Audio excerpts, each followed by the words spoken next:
Guess I get to see it with my own eyes.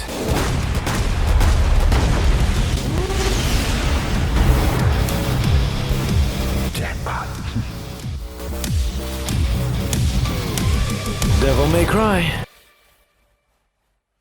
What's up guys, my name is RBG, bringing you more coverage on Devil May Cry 5. It's been a pretty good week for this title.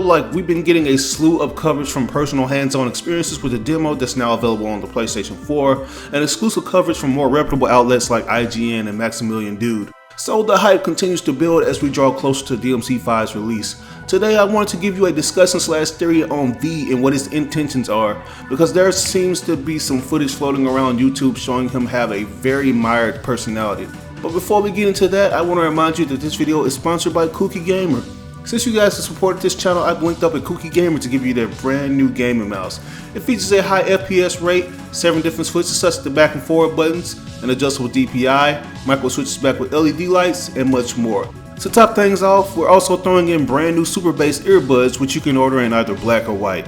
The shipping and handling averages around $5 depending on your location. The link will be in the description box below, so make sure you jump on that while the offer lasts. But getting back on track, I want to delve more into the psyche of V, because there seems to be something that's going on with this character. No, I'm not going to show any of the leaked footage floating around YouTube because I don't know if it will be taken down by Capcom later, and I also want to warn you that this video may contain potential spoilers, so you might want to click away from the video if my theories just so happen to be correct. But anyways, upon observation, it looks like a good majority of the game's plot is going to somewhat center around V.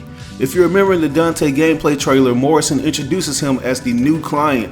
And essentially every client who seeks help from the Devil May Cry agency is someone who's well versed when it comes to demons. If they don't know anything about the demon hunting business, they're not going to get any assistance other than being directed to the toilet at the back of the shop. V seems to know quite a lot about demons and their realms, so much to the point that he's able to command Griffin and summon his own demon called Shadow. What's interesting about his beast is that it has very similar abilities to demons Dante has faced in the past.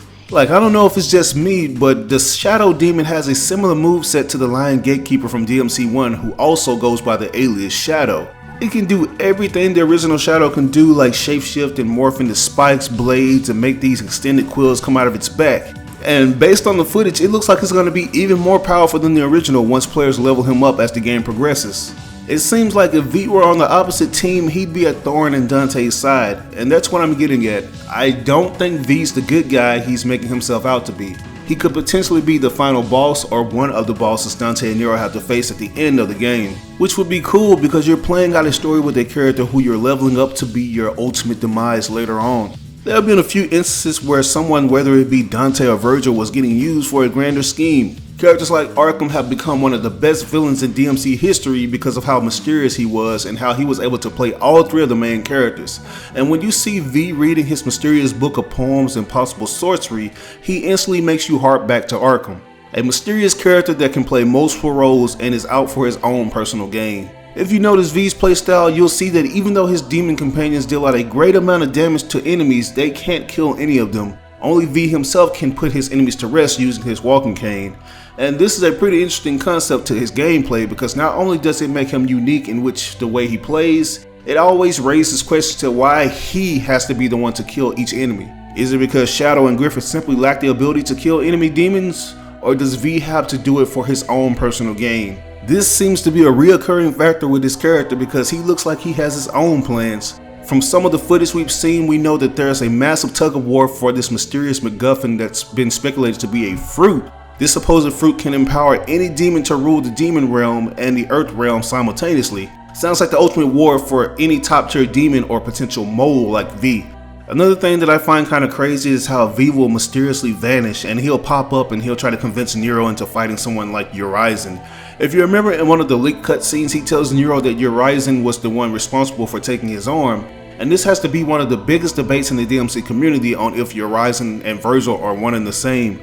On one hand, we have fans saying that Virgil has his own plans, and on the other hand, people believe that he is Urizen because you see the Demon King with what looks to be Nero's Doublebringer in one of the cutscenes. I don't want to delve too deep into that because I'm saving a discussion on Urizen for another video, but it wouldn't surprise me if V is pulling the wool over Nero's eye. You gotta take into account that Nero doesn't know what Virgil looks like, so he's basically playing the guessing game on which person took his arm. In another scene where it looks like Nero just got finished fighting Goliath, we see V come out as if he was waiting to finish the giant demon off. He uses his cane to stab Goliath and it looks like it's draining him of all his energy. And it looks like that's going to be the main source of his power, like actually absorbing the energy of demons. And I'm just going to guess that this doesn't flat out kill Goliath because he's obviously on a different level compared to some of the normal sized demons. And in V's gameplay reveal trailer, we see him going up against Goliath when he's all pale or weakened from the cane stab. So these are things that make V a questionable character. If he's able to absorb the energy from demons, he could be the most powerful character in the game. And what's not to say that he won't try to absorb Dante's powers. We already saw V looking like he wanted to stab Dante in the trailer. But based on some of the leaked footage we saw, that wasn't necessarily the case, since Dante was knocked out for what seems to be a month since his last encounter with Urizen. And we hear Dante telling V to leave Nero out of it. So things like this give me more incentive to believe that V may in fact be the final boss. Given the fact that Capcom has been very strict on his upgrades in the shop, which I'm betting are going to be insane later in the game, he would make quite the opponent for the DMC gang. But anyways, these are just my theories based on some of the footage and trailers I've seen. We still have about 26 days to go until DMC's release, and I'm pretty sure we'll be getting another trailer or more news that gives us more info on the story. We'll just have to wait and see. But go ahead and let me know what you think in regards to V's motives. Do you think he could be the final boss? Or do you think he's just a mysterious character that will still be on the good side? Let me know down in the comments below. As always, I ask that you like or dislike the video. It doesn't have to be a thumbs up, it can be a thumbs down. Any feedback is good feedback and will only help me improve on my channel. But if you really enjoyed the video, it would help me out tremendously if you shared it on social media outlets with all your friends and followers. Sharing really makes a difference. But anyways, this is your boy RBG signing out on another video. I'll catch you guys later. Peace out.